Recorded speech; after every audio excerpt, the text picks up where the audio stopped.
The day I walked away from everything I built wasn't the day I lost. It was the day I started winning. My name is Evelyn Hart, and until 3 years ago, I had what most people would consider a dream life.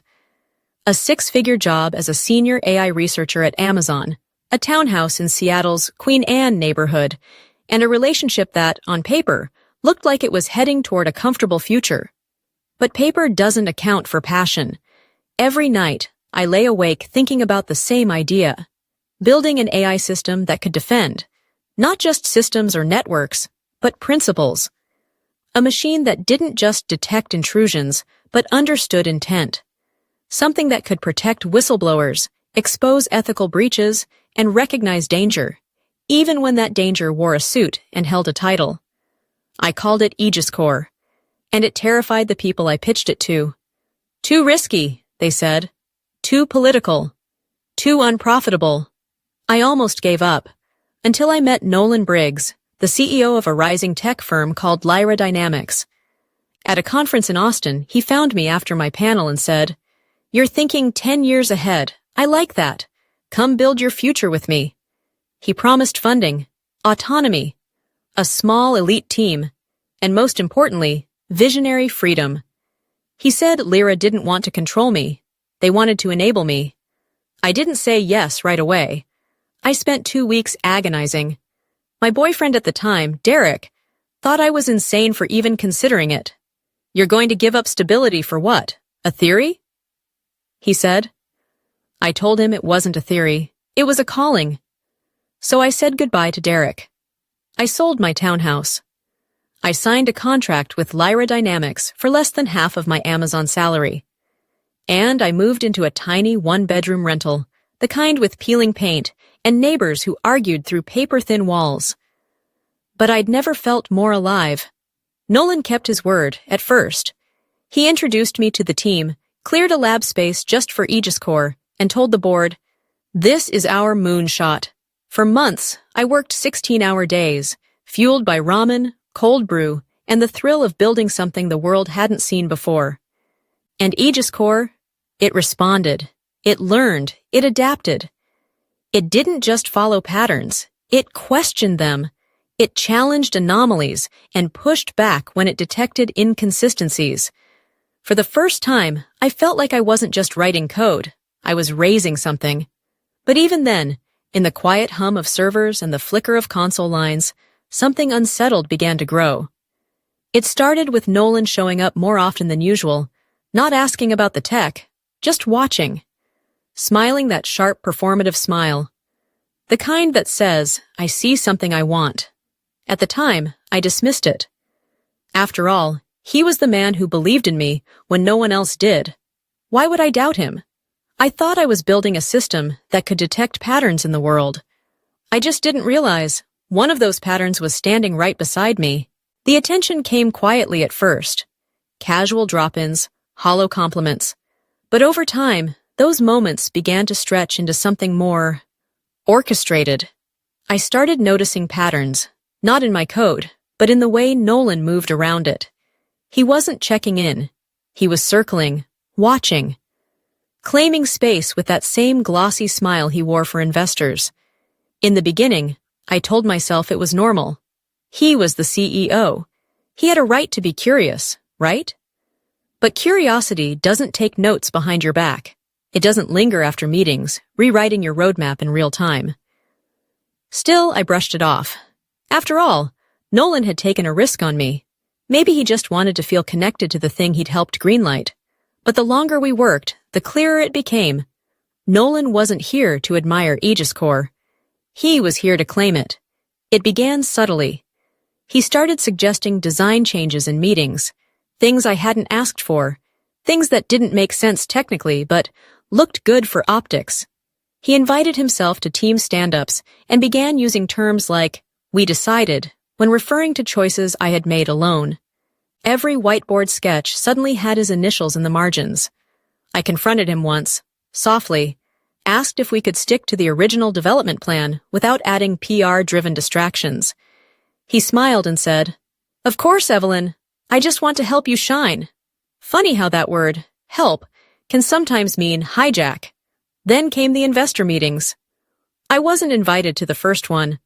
I found out through a junior engineer who mentioned that Nolan had pitched Aegis Core like it was his own brainchild. I laughed at first, assumed it was a misunderstanding.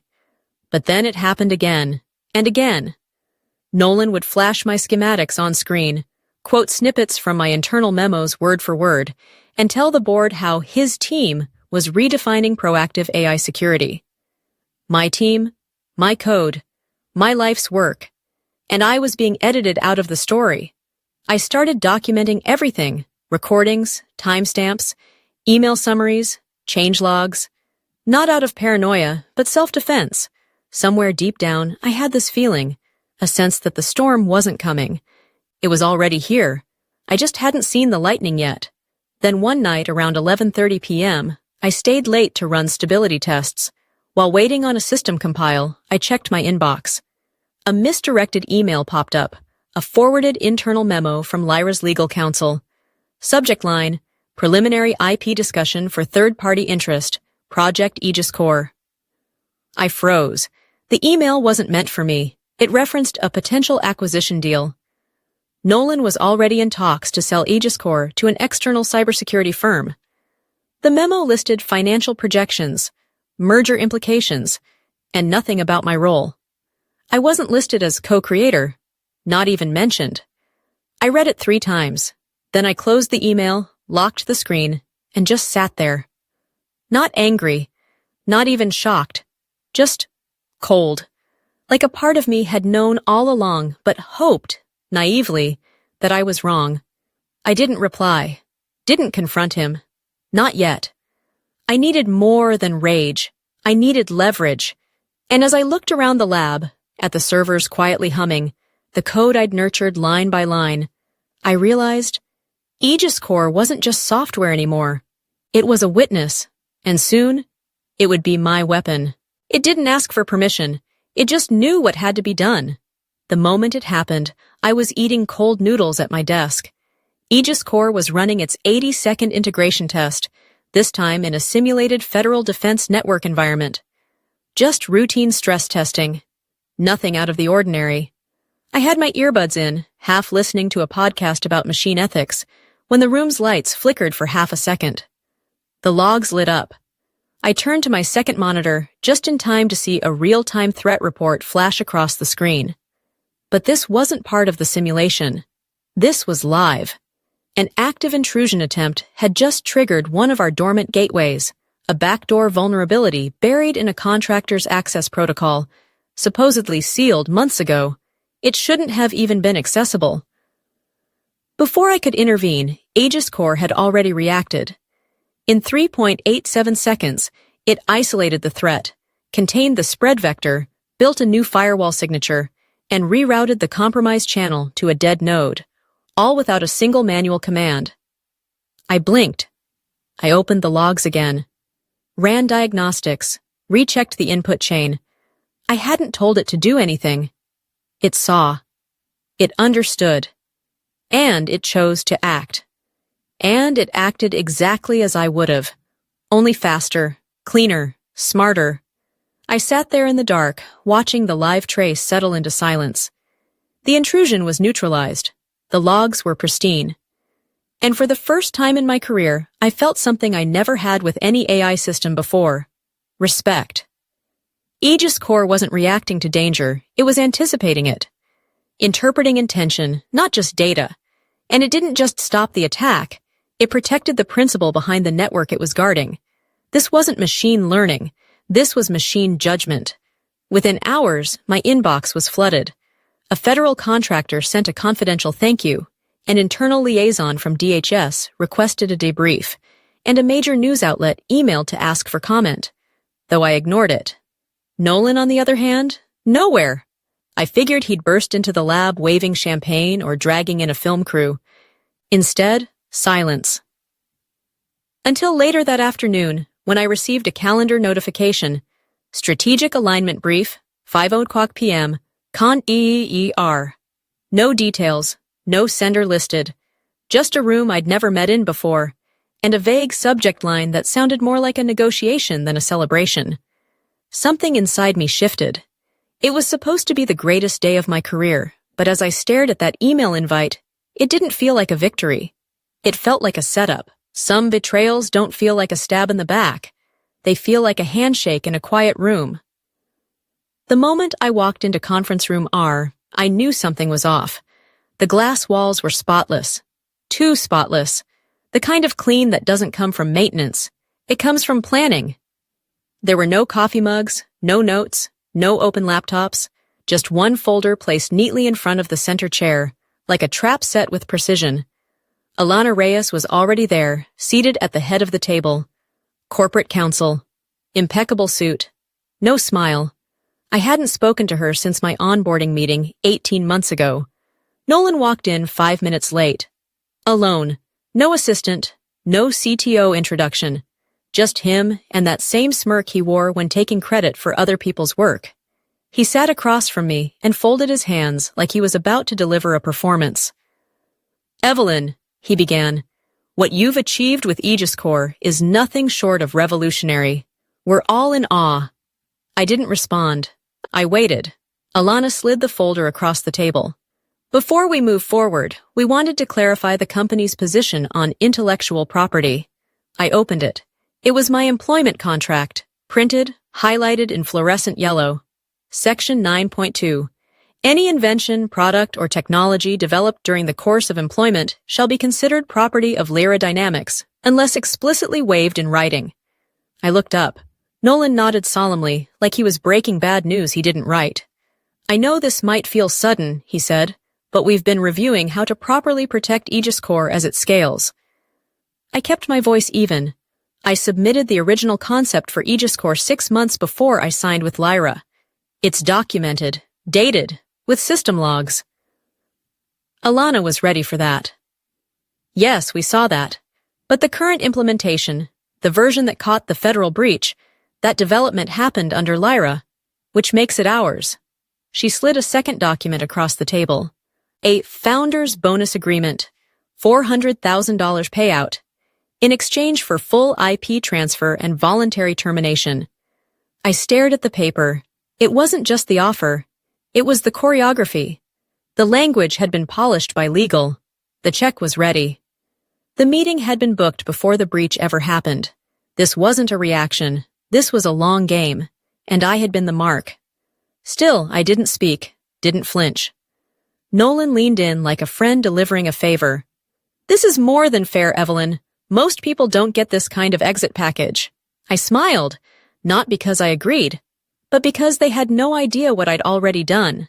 So I took the folder, closed it, slid it back to Alana without a word. And then I stood up. Not angry, not defeated, just ready. They thought this was the end of my story, but all they'd done was trigger the beginning of theirs. I didn't know when the betrayal would come, but I knew it was coming, so I prepared like it already had. 6 months before the boardroom ambush, something small went wrong, so small no one else noticed. It was a login timestamp on a private development mirror, a server that only I had access to. The mirror was used for experimental branches of Aegis Corps, versions of the system I hadn't pushed live yet. Not even my team knew about them. It was where I tested controversial ideas, ran ethical simulations, and drafted a version of the AI that could think further than it was told. When I saw the activity log, 2:37 a.m., Sunday, unknown credential, my stomach turned. Most people would have dismissed it. A glitch, a misfire, a server hiccup, but Aegis Corps didn't hiccup, and neither did I. I dug deeper, ran a silent trace, isolated the source.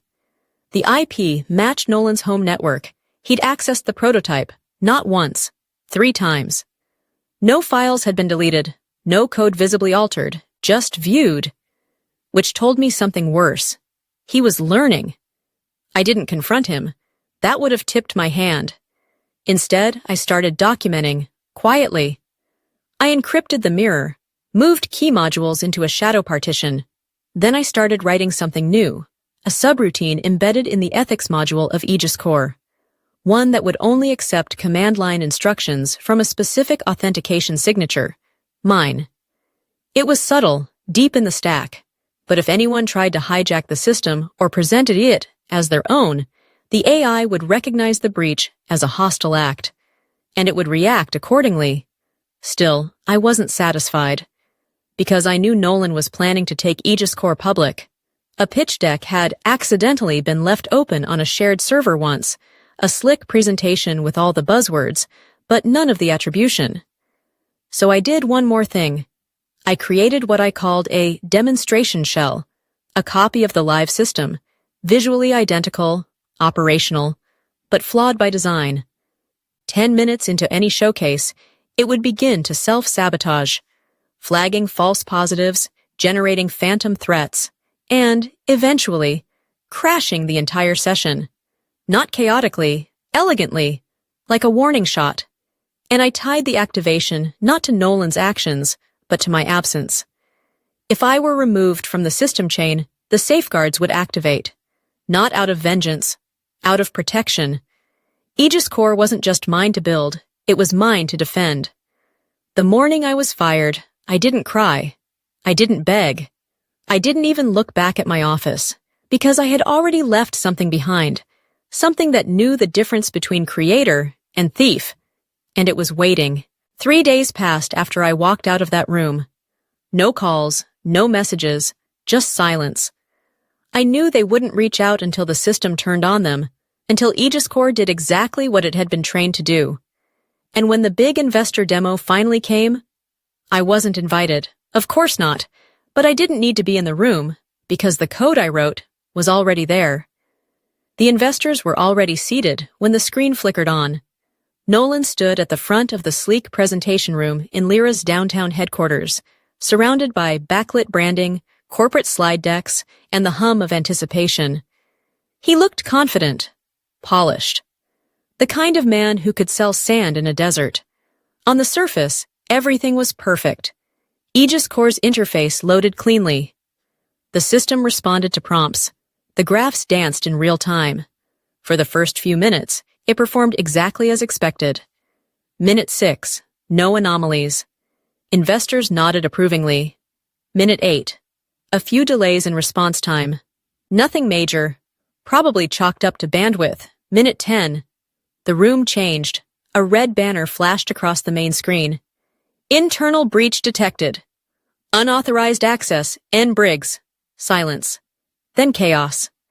Aegis Core's visual interface began generating real-time alerts, not from external threats, but from within Lyra's own network. One by one, terminal windows bloomed like panic blooming in slow motion. Ethics protocol violations, access anomalies, chain of command breaches. And at the center of it all, Nolan's name. The investors looked stunned. One of them, an older man from a European venture fund, stood up and said, "Is this part of the demo?" It wasn't. The alerts kept multiplying. One flagged an internal file transfer at 2:37 a.m. from a privileged administrator account. Another logged unauthorized mirroring of encrypted code branches. A third labeled the pattern, behavior consistent with intellectual property theft. The demo Nolan had hoped would secure $50 million in funding had become a courtroom exhibit in real time. His voice cracked as he tried to override the display. Shut it down now.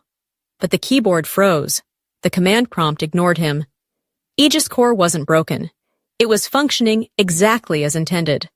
The lead investor, a woman from a cybersecurity fund in Boston, stood slowly and said, "Is this system flagging your own network?" Nolan didn't answer. She looked at him, then at the screen. "And you're the one who authorized this build?" More silence. A security staffer appeared at the door, unsure whether to intervene. Nolan waved him off, sweat beginning to form at his temples. That's when his phone buzzed. He didn't even check the screen before answering. I'm told he practically barked into the receiver. "Get her back here, now." The message came through his assistant, short, rushed, and unsigned. "He wants you back, immediately." I didn't need details. I already knew what had happened. The system I'd built had spoken for itself, loud enough that silence was no longer an option. This wasn't an invitation. It was a white flag. So I changed into something clean, put my hair up, and walked into the building I once called mine, ready to take back what was never theirs.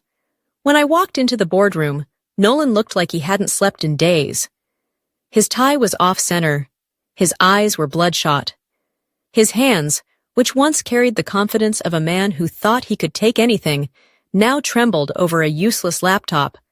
The air was thick with desperation. 3 board members were present, silent, watching. The lead investor, the woman from Boston, sat with arms crossed, clearly unimpressed. The screen behind them still flickered with frozen frames from the demo disaster. Internal breach detected, N. Briggs. I didn't sit. I just placed a small black flash drive on the table and said, "This contains the update that restores operational control." Nolan leaned forward like it was oxygen. "What do you want?" he asked. I tilted my head. "You mean, what do I require?" He blinked. "I'm not here to negotiate favors, Nolan. I'm here to restore balance." He swallowed. "We'll give you credit, your name, co-lead recognition in future press." I smiled without warmth.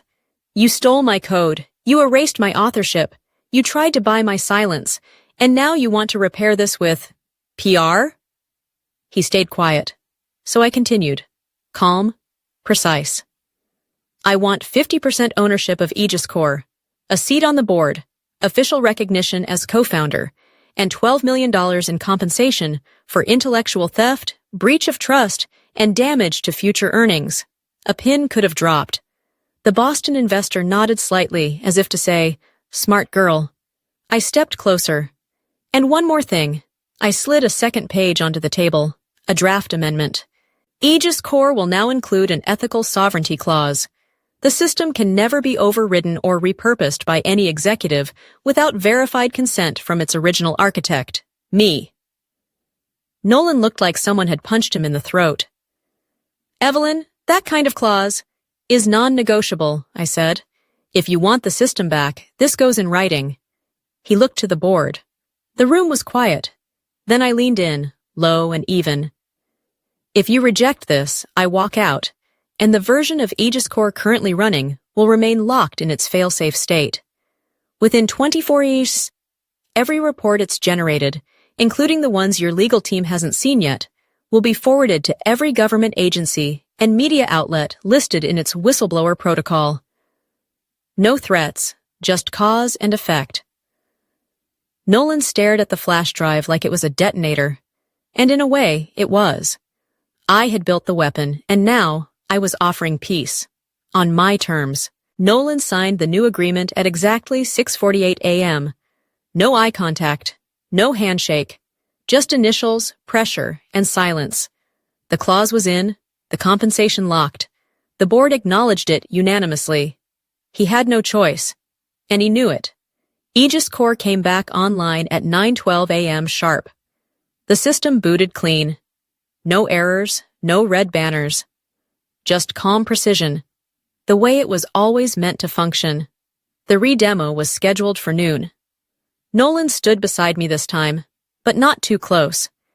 The investors returned, some cautious, others curious.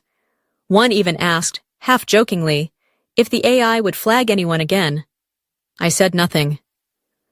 When the countdown ended, Aegis Corps performed flawlessly. It processed simulated attacks from multiple angles, anticipated intrusion vectors, cross-referenced behavioral patterns in milliseconds, and, most importantly, it stayed silent when it was supposed to. No ethical breach warnings, no names, no disasters, just raw, intelligent power, contained and clear. The room applauded. The Boston investor gave a small nod of approval. Cameras flashed, reporters hovered. But I didn't smile. Nolan turned to shake my hand for the press shot. I looked at his hand, then passed it. I didn't flinch. I didn't speak. I just stepped slightly aside, letting the moment pass like fog over glass. There were no photos of us together that day. Later, the official statement went out. Lyra Dynamics appoints Evelyn Shaw as co-founder and chief technology officer of Aegis Corps. Articles followed. Think pieces, global praise. The quiet genius. The future of ethical AI. A new model for tech accountability. But inside the company, things felt colder than code. Nolan and I shared meetings, strategy calls, performance reviews. But no trust. We never dined together, never shared an elevator, never exchanged pleasantries. He stayed in his lane. I stayed in mine. That night, as I left my new office, larger, higher floor, still sparsely furnished, there was a single envelope slid under the door. No return address, no name. Inside, a scrap of paper. You were never a threat, until you became one. I stared at the handwriting for exactly 3 seconds. Then I struck a match. The paper curled, hissed, and vanished. I didn't need to know who sent it, because in their eyes, the threat wasn't me. It was what I had become. The fire from the match had barely faded when I remembered something no one else in the company knew. The flash drive. It hadn't just restored Aegis Core's core functionality, it had carried one last gift. 6 weeks before I walked into that boardroom to reclaim my name, I stayed late in the lab, rewriting the foundation layer of Aegis Core's behavioral protocols. Not the part that responds to attacks, but the part that responds to power. I embedded a new module, one invisible to the untrained eye. It was simple, elegant, and absolute. Its function? To monitor behavior not from external threats, but from those within. Executives, investors, board members. Anyone with the power to override, silence, or corrupt the system's purpose. The module listens. It watches every keystroke, every permissions change, every off-hours access log. If a user attempts to elevate their authority outside of standard protocol, if they bypass ethical review gates, if they use administrative privileges to disable audit trails, they're flagged, not by name, by behavior. The system assigns each actor a dynamic trust index. And when that index drops below the threshold, Aegis Core doesn't just record it. It acts. At first, with silent alerts. Then, with performance slowdowns.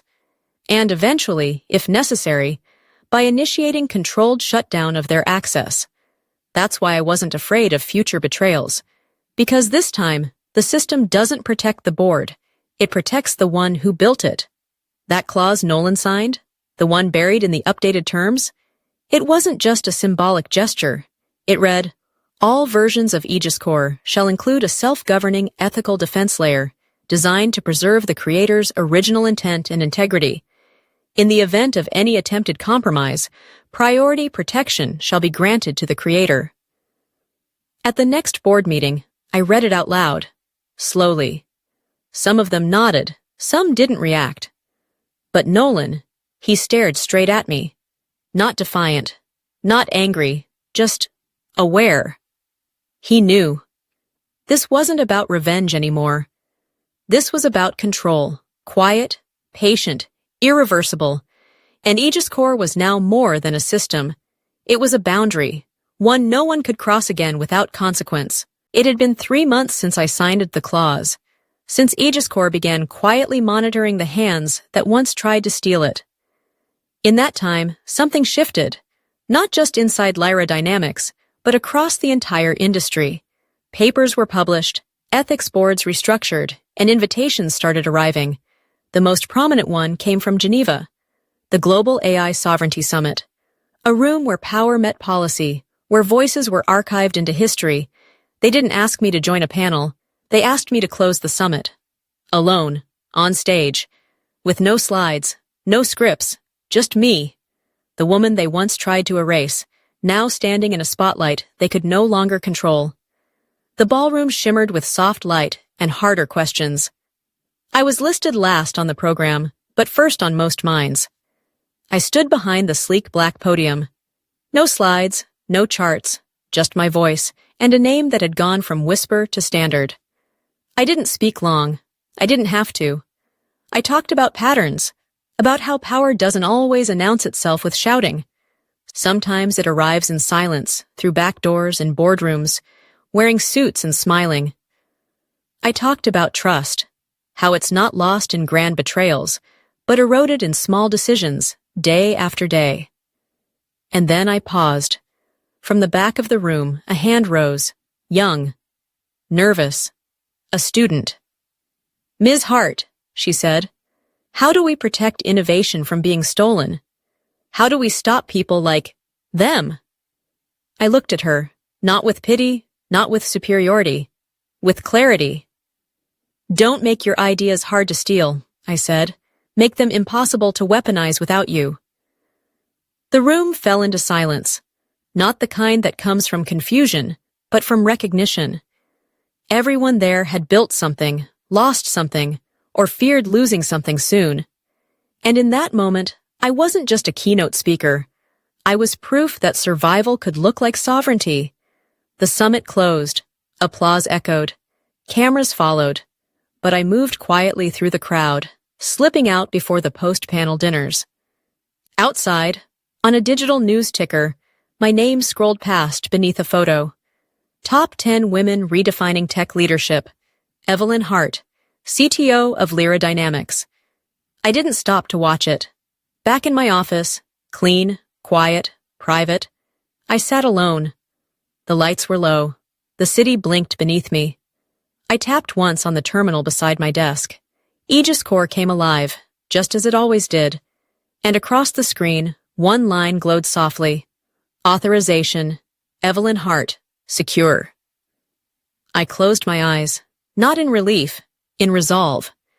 Because this was no longer about what they tried to take from me. It was about everything they'd never be able to take again.